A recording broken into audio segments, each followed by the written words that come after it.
Another airport. You sigh, listening to the woman on the intercom announcing that the next flight to Boston will be boarding in 15 minutes.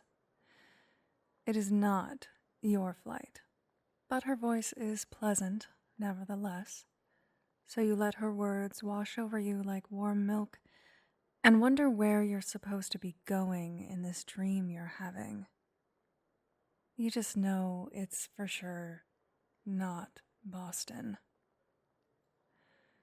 The sky outside is a shade of lilac you haven't seen before, and all the other patrons look like tie-dye shadows hustling and bustling about in the corporate masses approved building that you seem to be trapped in until you wake up.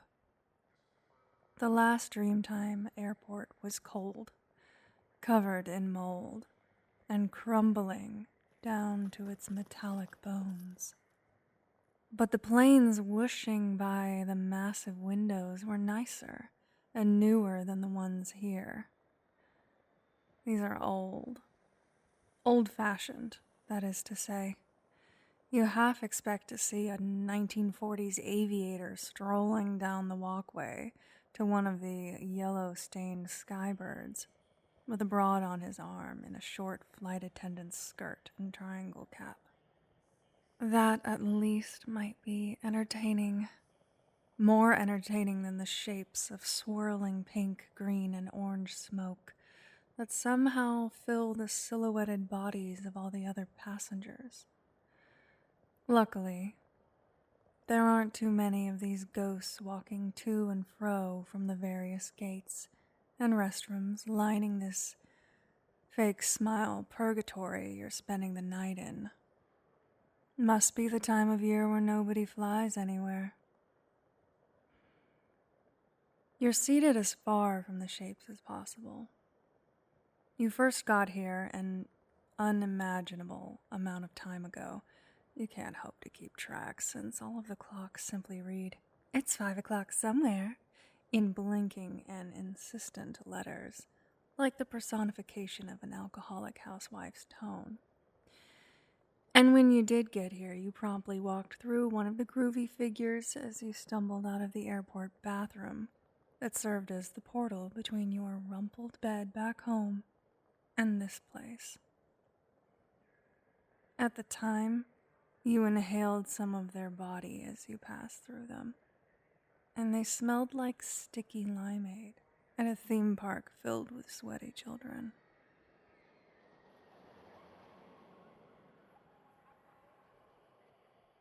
It was overwhelming, and really didn't jive with the leftover taste of freezer lasagna in your mouth. But now you're getting thirsty, and limeade doesn't sound all that bad. That's an odd thing, getting thirsty in a dream. You can't say that's really happened to you before. You're not used to having a lot of bodily sensations in your dreams. Besides, of course, the one you had back in 10th grade where you had to pee so badly up on stage during a choir concert where everyone was floating that you pissed yourself in front of the whole audience. But that was okay because they were all walruses and probably didn't care.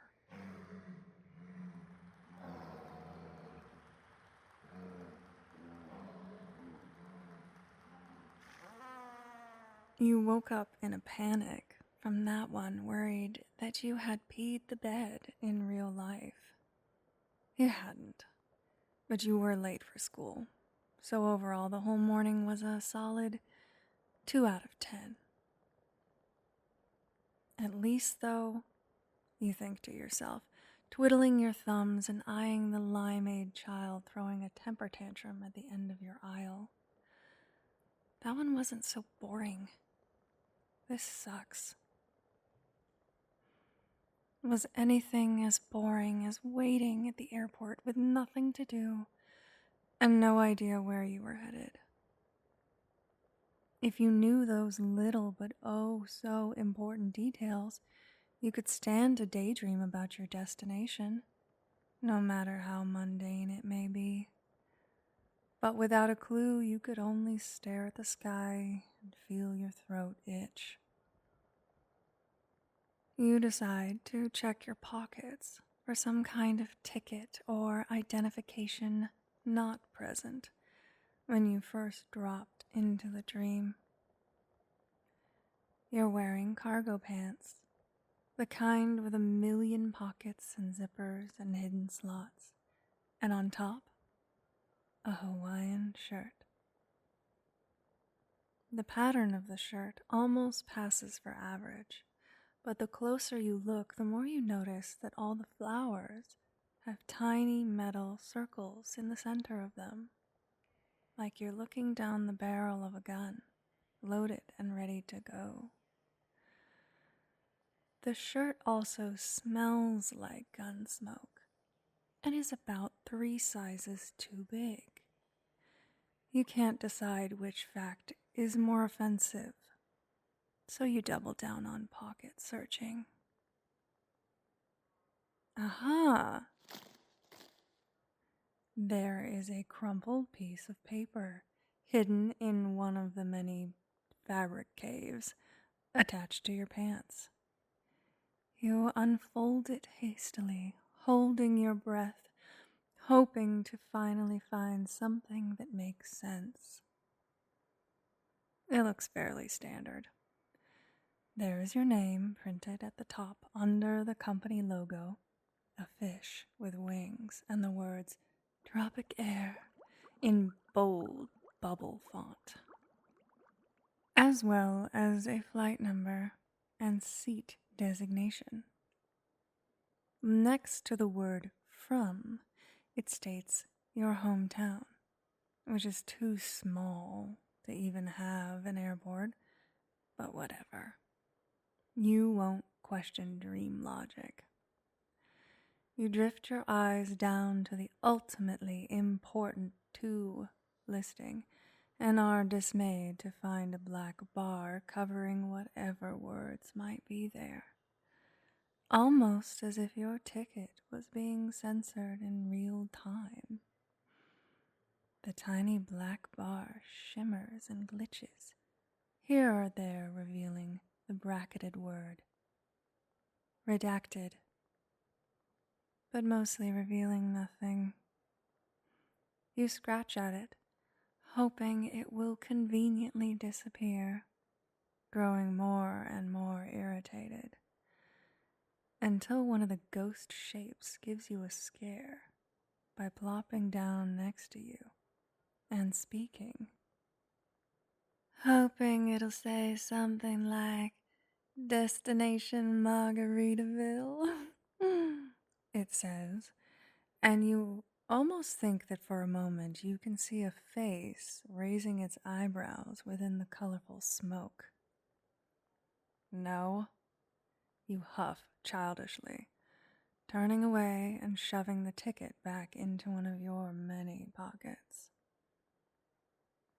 The silhouette chuckles.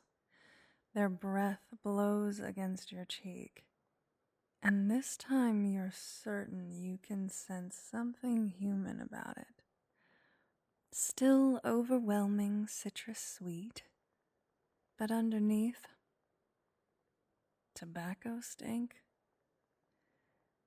It reminds you of the cigars your grandfather used to smoke when you were a kid, crouched on his living room floor playing dinosaurs versus ancient Cabbage Patch dolls. From time to time, he'd look down from the game on TV and rustle your hair. He'd ask about the plot you were constructing there on the floor. He'd be impressed with your tactical prowess, and you'd feel loved a little bit. You'd wished he'd come down to play and be more involved. It's disarming that this shadow reminds you of him, even though you can tell from its shape that it's most likely a young woman. She's curvy with slender hands and high heels, you think. There are moments where she almost looks solid. You're fairly certain she's actually a flight attendant. There might be a triangle cap on her head that she reaches up to repin while saying, "At any rate, you shouldn't be here yet. You're too early. Your flight doesn't leave for..." You know she's saying a set period of time, but all that comes from her mouth is another black sensor bar, larger than the one on your ticket, that tumbles from her tongue onto the floor, where it shimmers, redacted, over and over.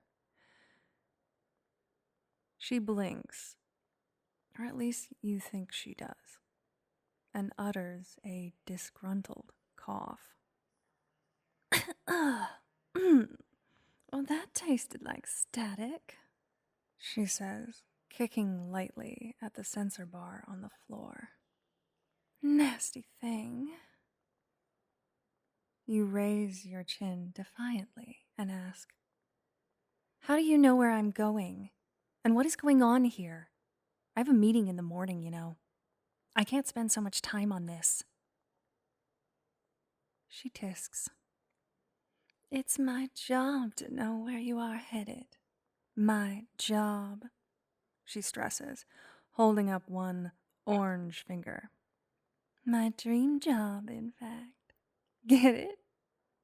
She elbows you gently, her smoke passing through your skin and prickling your heart with cold air, like the blast of a refrigerator door opening. "Ah, don't touch me," you say.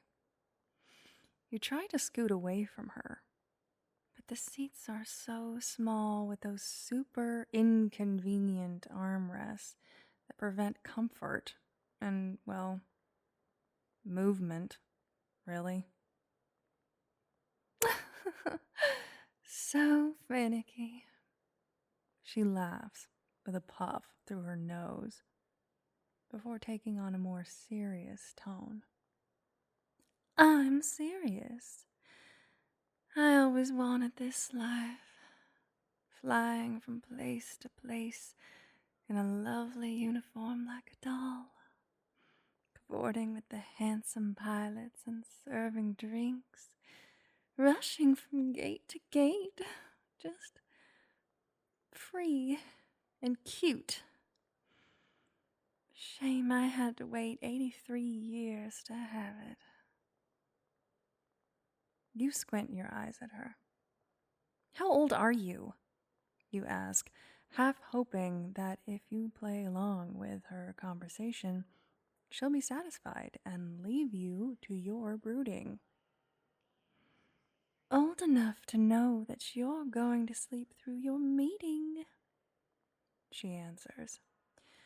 "But that's okay, since you hate your job anyway.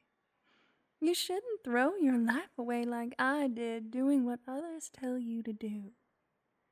It just makes you cranky." "Oh, what do you know?" you say, shaking your head. "See?" she smirks. "Cranky." You wish she hadn't said that. True, you do hate your job. A long meetings filled with meaningless debates about products that no one wants to buy unless you do your best convincing them that they are hollow inside without them.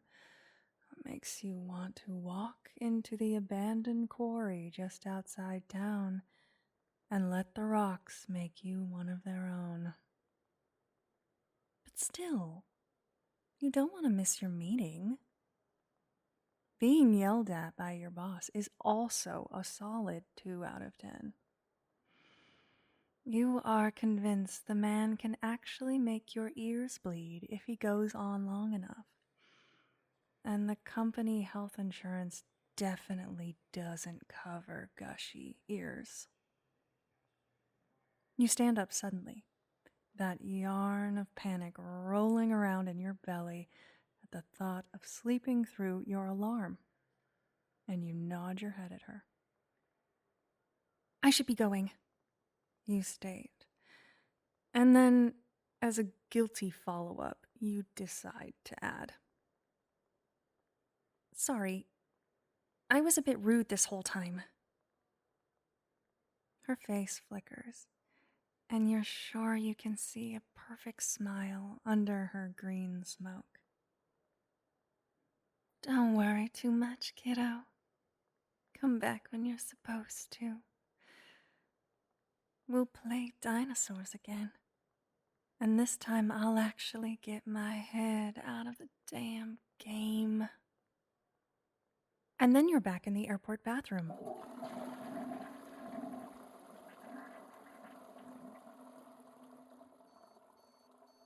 And then you're back in your bed smelling like lime and staring at your blazing backup alarm with the first draft of a resignation letter floating tantalizingly through your head.